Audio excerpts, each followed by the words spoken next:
Ada yang masih ingat apa itu rukun iman yang keenam? Ya, benar sekali. Rukun iman yang keenam adalah beriman kepada qada dan qadar Allah. Untuk lebih jelasnya, yuk kita simak video berikut ini. Assalamualaikum warahmatullahi wabarakatuh. Bagaimana kabar kalian? Mudah-mudahan di masa pandemi ini kita selalu dalam keadaan sehat walafiat dan tak kurang suatu apapun ya. Sebelum pelajaran dimulai, mari kita berdoa bersama-sama. Semoga kita mendapatkan ilmu yang bermanfaat. A'udzu billahi minasyaitonir rajim. Bismillahirrahmanirrahim. Raditu billahi rabba wa bil islami dina wa bi Muhammadin nabiyyan wa rasula. Rabbi zidni ilma warzuqni fahma. Allahumma amin. Nah, anak-anak, pada kesempatan kali ini kita akan membahas materi kelas 9 semester 2 dengan judul Beriman kepada qada dan qadar berbuah ketenangan hati. Sebelum masuk ke materi, inilah kompetensi dasar pembelajaran kali ini. Untuk tujuan pembelajarannya, yang pertama, mendeskripsikan pengertian qada, qadar, dan takdir Allah dengan benar. Yang kedua, menunjukkan dalil beriman kepada qada dan qadar dengan benar. Yang ketiga, menyebutkan macam-macam takdir Allah dengan benar. Yang keempat, menjelaskan contoh takdir mu'allaq dan takdir mubrom dengan benar. Yang kelima, menjelaskan manfaat beriman kepada qada dan qadar dengan benar. Yang keenam, menunjukkan contoh beriman kepada qada dan qadar dalam kehidupan sehari-hari. Yang ketujuh, berperilaku tawakal kepada Allah sebagai implementasi beriman kepada qada dan qadar Allah. Itu tadi tujuan pembelajaran kita kali ini ya anak-anak.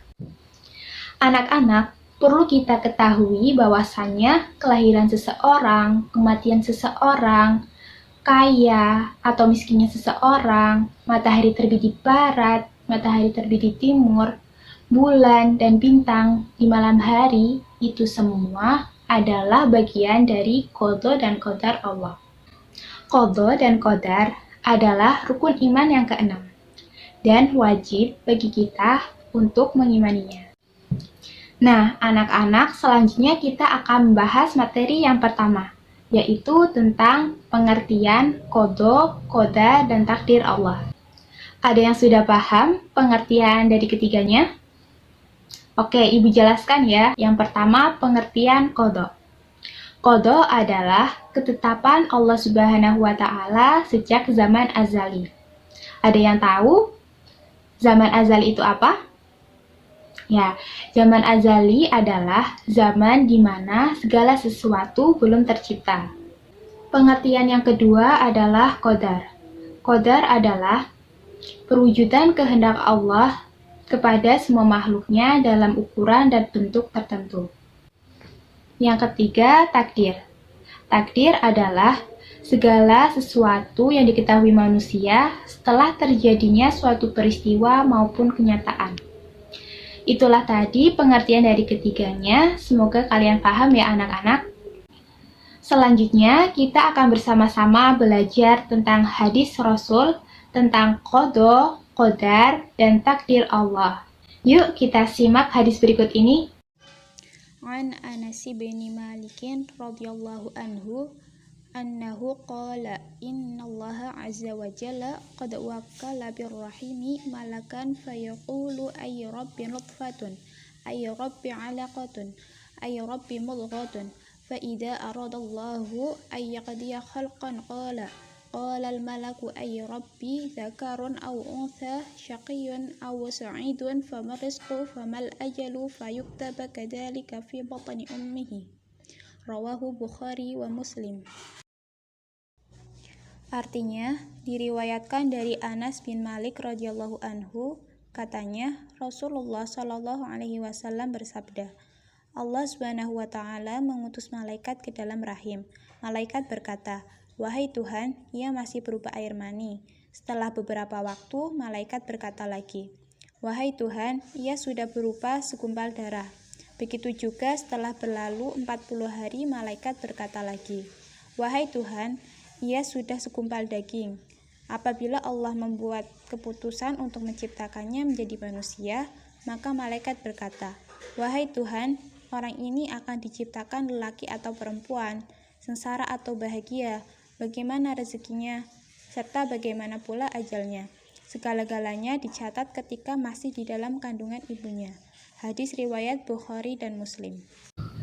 Nah, anak-anak, hadis Rasul ini menjelaskan kepada kita bahwasannya jenis kelamin, sengsara, bahagia, ajal, dan kematian manusia telah ditentukan Allah sejak manusia itu dalam kandungan. Ketika seseorang manusia lahir ke dunia ini mengalami suatu peristiwa, maka itu telah ditentukan oleh Allah Subhanahu wa Ta'ala.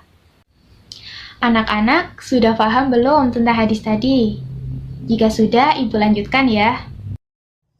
Selanjutnya, Ibu akan membahas Quran Surat Ar-Ra'd ayat 8 yang berbunyi, A'udzubillahi minasyaitonirrajim. Bismillahirrahmanirrahim.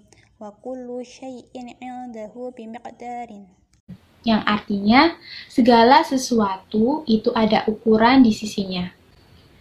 Ayat ini menegaskan bahwasanya segala sesuatu yang telah terjadi di alam semesta ini telah ditentukan ukurannya oleh Allah.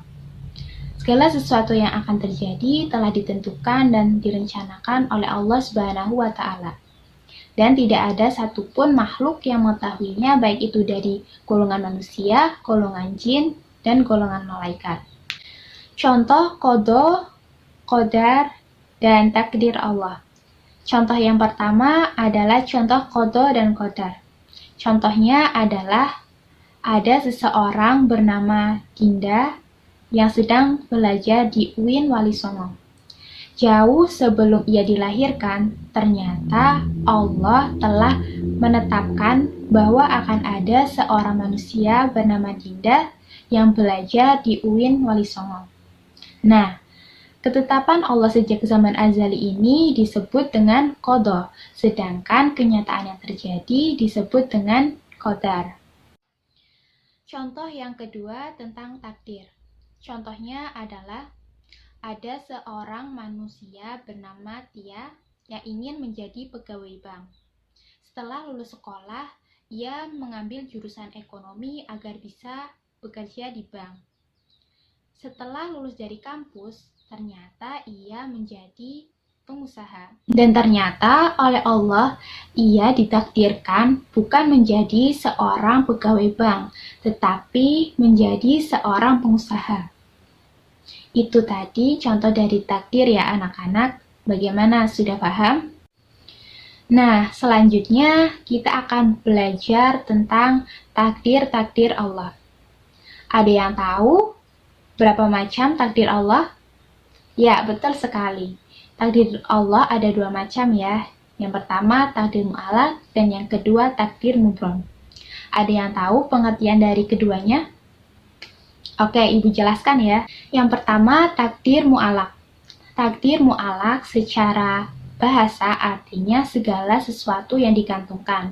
Sedangkan secara istilah adalah ketetapan Allah kepada semua makhluknya, akan tetapi mengikutsertakan peran dan ikhtiar manusia. Jadi manusia diberi kesempatan untuk berusaha, namun hasil hanya Allah yang bisa menentukan. Contoh dari takdir mu'alaq adalah kepandaian, kesehatan, kemakmuran, dan segala sesuatu yang masih bisa diusahakan untuk dirubah oleh manusia. Kemudian yang kedua, takdir mubrom. Takdir mubrom adalah ketetapan Allah Subhanahu wa Ta'ala yang pasti berlaku, akan tetapi manusia tidak mempunyai peran untuk mewujudkannya. Contohnya, kematian, kelahiran, jenis kelamin, itu termasuk contoh dari takdir mubrom. Gimana nih? Sudah paham belum tentang takdir-takdir Allah? Alhamdulillah sudah paham ya. Sekarang Ibu akan menjelaskan manfaat yang diperoleh dari beriman kepada qada dan qadar Allah. Manfaat beriman kepada qada dan qadar Allah diantaranya merasakan ketenangan jiwa, senantiasa bersabar dan bersyukur, menumbuhkan sikap optimis, dan menjauhkan diri dari sifat sombong. Baiklah, itulah tadi materi tentang beriman kepada qada dan qadar berbuah ketenangan hati. Semoga anak-anak semua paham dengan penjelasan Ibu ya. Jangan lupa di rumah tetap semangat dalam belajar. Sebagai latihan, Ibu beri oleh-oleh soal ya.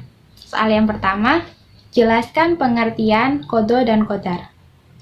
Soal yang kedua, jelaskan pengertian beriman kepada qada dan qadar.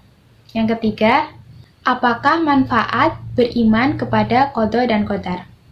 Yang keempat, sebutkan 2 contoh dari takdir mu'alaq dan takdir mubram. Yang kelima, tulislah 1 buah dalil Al-Quran tentang qada dan qadar. Selamat mengerjakan, semangat terus ya belajarnya. Sekian dari Ibu. Wassalamualaikum warahmatullahi wabarakatuh.